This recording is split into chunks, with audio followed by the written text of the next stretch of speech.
그동안 우리는 기도의 의미와 주기도문의 영적 구조에 대해서 함께 생각해 왔습니다. 오늘부터는 11번에 걸쳐서 모든 복음의 요약이요 기도를 가르치는 기도인 주기도문의 의미를 자세히 묵상하고자 합니다. 잔 칼빈은 주기도문 안에는 우리가 구해야 하고 구할 수 있는 모든 것들이 다 포함되어 있다고 말했습니다.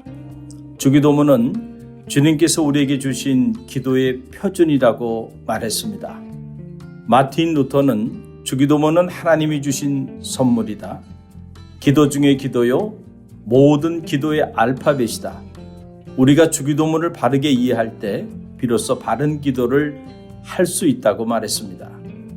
기도하는 일도 중요하지만 더 중요한 일은 바르게 기도하는 일입니다.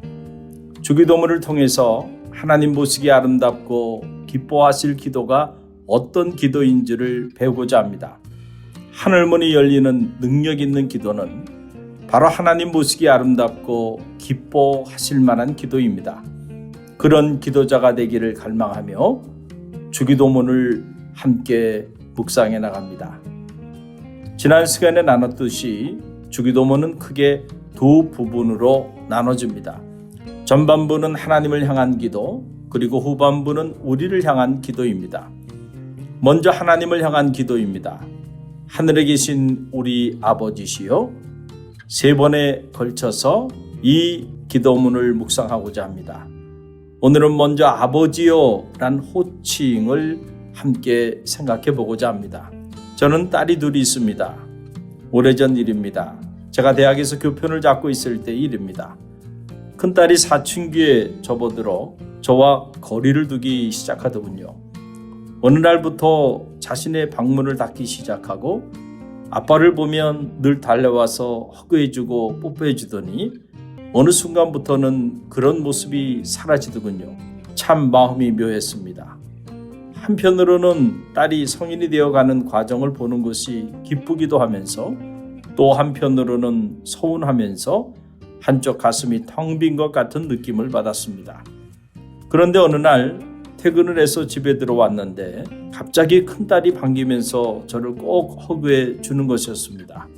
이것이 얼마만인가 순간 기쁘면서도 무슨 일이 있나 염려가 되기도 했습니다. 갑자기 안 하던 행동을 하니 무섭기도 하더군요. 그래서 조심스럽게 왜 무슨 일이 있냐라고 물어보았더니 김정현의 아버지란 소설을 읽고 아빠 생각이 나서 눈물을 많이 흘렸다고 하더군요.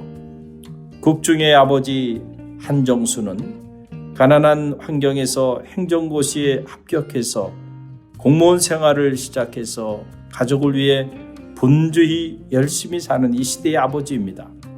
바쁘다는 핑계로 가족들과는 점점 소원해지고 연줄이 없다 보니 번번이 승진에도 누락하고 맙니다.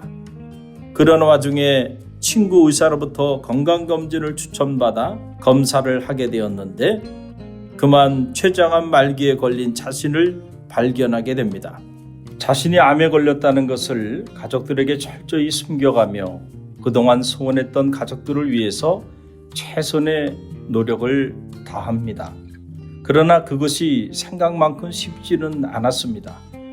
암으로 인해 입에서 나는 냄새를 없애려고 술을 많이 마시고 퇴근을 합니다.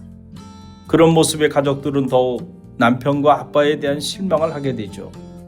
딸을 비롯한 가족들로부터 점점 외톨이가 되어갑니다.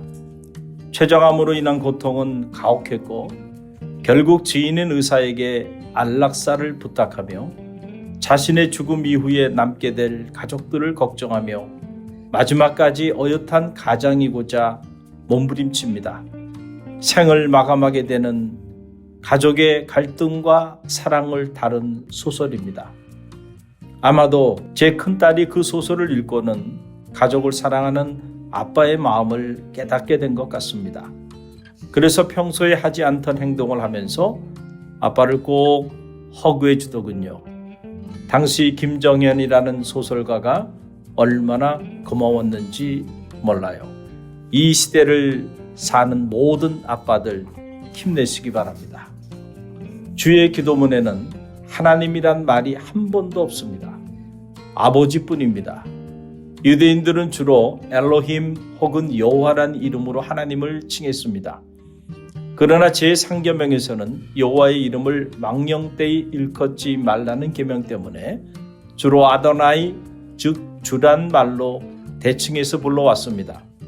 그러나 주님은 주기도문을 가르쳐 주시면서 그런 표현들 대신에 아버지 파테르라는 표현을 씁니다. 이 표현은 이중적 의미를 지니고 있습니다. 하나는 기도의 대상이 누구인지를 정확히 알려줍니다. 기도는 누구에게 하는 것인가? 기도는 하나님 아버지에게 하는 것입니다. 의외로 많은 성도들이 사실을 잊어버릴 때가 있습니다. 그래서 하나님을 향하여 기도해야 하는데 사람을 향하여 기도합니다. 개인 기도가 되었던 공중 기도가 되었던 모든 기도는 하나님께 하는 것입니다. 주기도문은 산상수훈의 정중앙에 위치하고 있는데 마태복음 6장에서 주님은 너희는 이렇게 기도하라고 말씀하시기 전에 두 가지 종류의 기도를 경계하라고 말씀하셨습니다. 하나는 의식하는 자의 기도입니다. 사람들에게 보이려고 회당과 큰 거리 어귀에 서서 기도하기를 좋아합니다.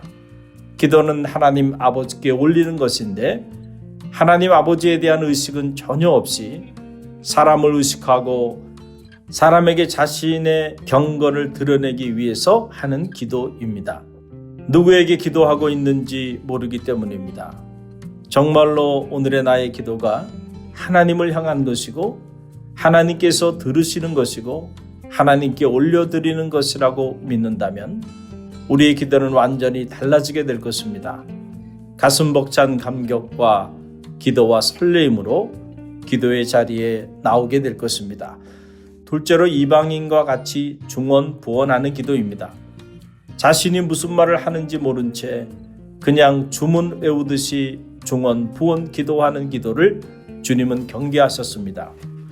그냥 오랜 시간 말을 많이 하기만 하면 기도를 잘하는 것으로 알고 그렇게 기도하는 것입니다. 이런 기도도 주님은 경계하셨습니다. 이미 너희에게 있어야 할 것을 하나님 너희 아버지가 다 알고 계신다는 것입니다. 그러시면서 너희는 이렇게 기도하라고 말씀하시면서 주기도문을 가르쳐 주셨던 것입니다. 또 하나 아버지는 하나님과 우리 사이의 관계를 드러내는 표현입니다. 만약에 하나님과 우리 사이에 아무런 관계가 없다면 하나님이 우리의 기도를 들어주실 이유가 없고 우리 또한 그 하나님께 기도할 이유가 없는 것이지요. 하나님이 오늘 우리의 작은 신음소리까지 들어주시는 이유는 그리고 오늘 우리가 하나님께 우리의 삶의 모든 문제를 내어놓고 기도할 수 있는 이유는 바로 그 하나님이 우리의 아버지가 되시기 때문입니다. 영접하는 자, 곧 그 아들을 믿는 자들에게는 하나님의 자녀가 되는 권세를 주셨다고 했습니다. 하나님은 우리 아버지가 되시고 우리는 그의 사랑받는 자녀가 되었습니다. 우리가 하나님께 기도할 때 그 사실을 분명히 믿고 우리 아버지 되시는 하나님께 기도하라고 가르쳐 주고 계신 것입니다. 십자가를 짊어지시기 전 겟세마나에서의 주님의 기도를 보면 주님께서 하나님을 아빠, 아버지로 부르시며 기도하는 모습이 나옵니다. 이르시되 아빠, 아버지여, 아버지께서는 모든 것이 가능하오니 이 잔을 내게서 옮기시옵소서. 그러나 나의 원대로 마옵시고 아버지의 원대로 하옵소서 하시고 주님의 십자가의 고난을 통해서 우리도 주님처럼 하나님을 아빠, 아버지로 부를 수 있는 자녀가 된 것입니다. 아빠란 말은 에라모로서 유대인들이 자신의 아버지를 친근하게 부르는 용어입니다.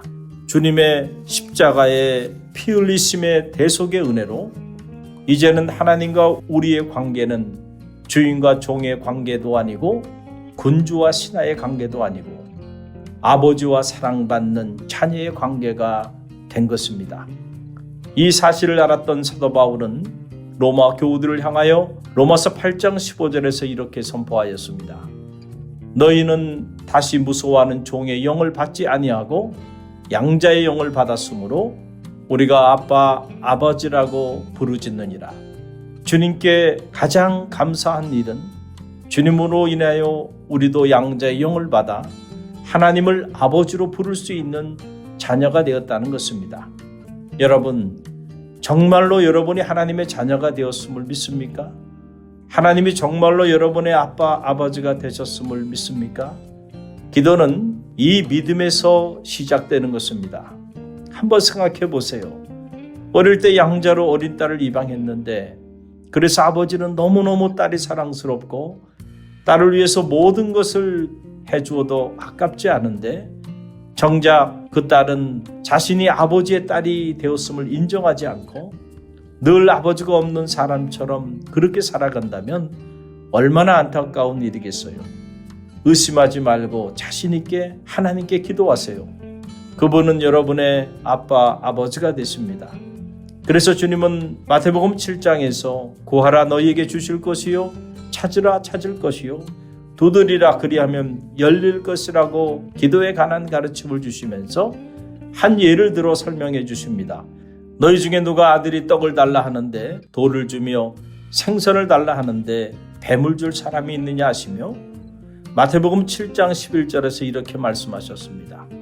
너희가 악한 자라도 좋은 것으로 자식에게 줄 알거든 하물며 하늘에 계신 너희 아버지께서 구하는 자에게 좋은 것으로 주시지 않겠느냐. 아무리 악한 사람이라도 자기 자식에게는 좋은 것을 줄 아는데 하늘에 계신 너희 아버지께서 구하는 너희에게 좋은 것으로 주시지 않겠느냐는 것입니다. 예수 그리스도 안에서 하나님은 우리의 아버지가 되셨고 우리는 그분의 사랑받는 자녀가 되었습니다. 이 사실 위에서 드리는 기도가 바로 주기도문입니다. 바로 이런 이유로 인해서 주기도문이 가장 강력한 기도가 되는 것입니다. 모든 기도는 바로 하나님과 우리 사이의 이 영적 관계 안에서 드리는 기도가 되어야 합니다. 하나님이 우리 아버지가 되시기에 우리 작은 신음소리에도 응답하시는 것입니다. 다음 시간에는 하늘에 계신 이란 말의 의미를 함께 묵상하고자 합니다.